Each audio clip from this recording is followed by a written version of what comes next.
Dans cette vidéo, je vais vous montrer comment réaliser des mailles croisées pour faire des torsades. Des mailles croisées vers la gauche et des mailles croisées vers la droite sur 2 mailles. Je vais vous montrer plusieurs techniques.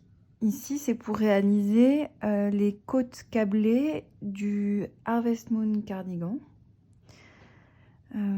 Voilà, je vais vous montrer différentes options pour apprendre à faire des torsades. Donc la première, c'est d'utiliser une 3e aiguille pour croiser vos mailles.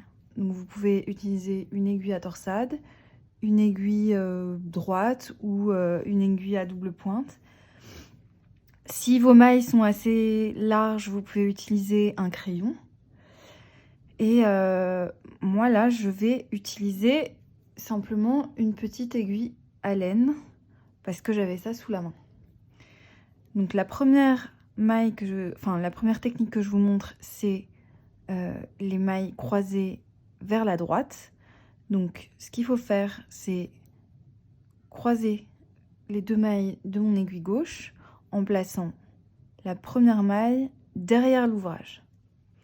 Donc je la place sur mon aiguille en la faisant glisser à l'envers, c'est-à-dire de l'arrière vers l'avant. Je fais comme ça pour éviter de la tordre. Je la place derrière et je tricote ma première maille à l'endroit. Hop. Ensuite, je replace la 2e maille sur l'aiguille et je la tricote à l'endroit. L'avantage des aiguilles double pointe ou des aiguilles à torsade, c'est que vous pourrez directement tricoter la maille sur l'aiguille, alors que là, je la replace sur mon aiguille gauche.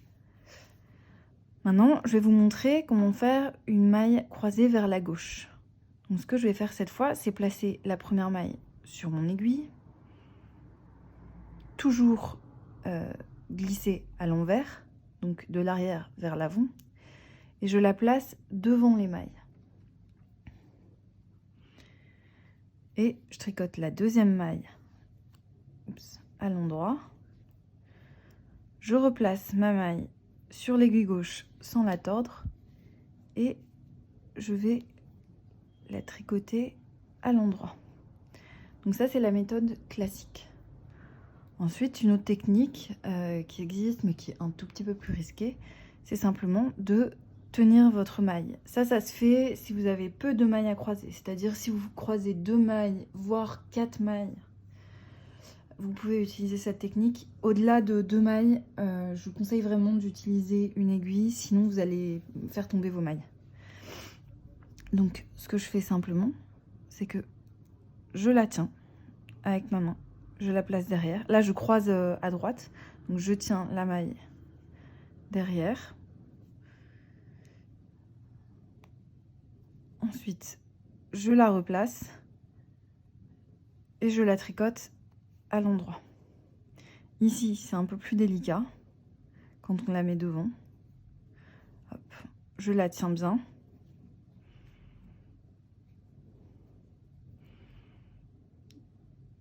Je replace et je tricote à l'endroit. Une variante de cette technique, sans 3e aiguille, c'est simplement de croiser vos mailles avant de les tricoter. C'est-à-dire, là, je vais glisser les 2 premières mailles sur mon aiguille droite en allant de la gauche vers la droite et en piquant d'abord dans la 2e maille. Là, je vais de l'avant vers l'arrière, donc je les glisse à l'endroit. Je replace la 2e maille sur l'aiguille, puis la première. Donc là, je les ai déjà croisées. Et maintenant, je peux les tricoter. Ça, c'est le cas d'une maille croisée vers la droite.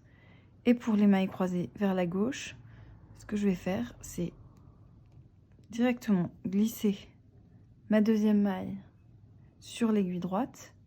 J'enlève et je me dépêche de replacer la première maille sur l'aiguille gauche en passant devant. Je replace ma 2e maille sur l'aiguille droite. Faites bien attention à ne pas les tordre. Vous pouvez re-regarder ce que j'ai fait. Et je tricote les 2 mailles à l'endroit. Enfin, je vais vous montrer une autre technique qui consiste à tricoter les mailles sans les croiser au préalable, mais simplement en les tricotant de manière à les croiser.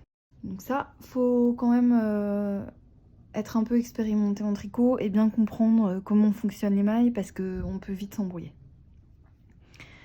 Là, ce que je vais faire, c'est je vais tricoter, je vais piquer l'aiguille droite d'avant en arrière, de gauche à droite, dans la 2e maille de l'aiguille gauche. Et je la tricote à l'endroit, sans la faire tomber de l'aiguille. Vous voyez, là, j'ai tricoté la 2e maille. J'ai ma première maille qui est toujours là. Celle-ci est toujours aussi sur l'aiguille. Et je vais tout de suite tricoter la première maille. Je la tricote à l'endroit. Je ramène l'aiguille devant. Et là, je vais faire tomber les 2 mailles. Et elles sont croisées. Ça, c'est pour une maille croisée vers la droite. Pour une maille croisée vers la gauche, c'est un tout petit peu plus compliqué. Je vais piquer mon aiguille droite d'arrière en avant entre les 2 mailles de l'aiguille. Et ensuite, je vais la passer d'avant en arrière dans le centre de la 2e maille. J'entoure le fil autour de l'aiguille et je ramène l'aiguille devant. Là, je l'ai tricoté à l'endroit. Je vais repasser mon aiguille derrière en passant entre les 2 mailles, en prenant bien soin de ne pas faire tomber le fil de l'aiguille. Hop, comme ça. Là, j'ai ma première maille tricotée, enfin la 2e maille qui est tricotée à l'endroit. Ensuite, je repasse devant et je vais tricoter à l'endroit la première maille, normalement, et je fais tomber les 2 mailles de l'aiguille. Et j'ai croisé mes mailles vers la gauche. Donc voilà, vous avez plusieurs techniques qui peuvent vous aider à tricoter plus facilement ce point. Surtout sur une petite surface comme celle-ci, parce qu'il s'agit des poignets, donc on est sur un petit diamètre. Donc ça peut être très utile de tester un peu toutes ces techniques pour trouver celle qui vous convient le mieux. Voilà!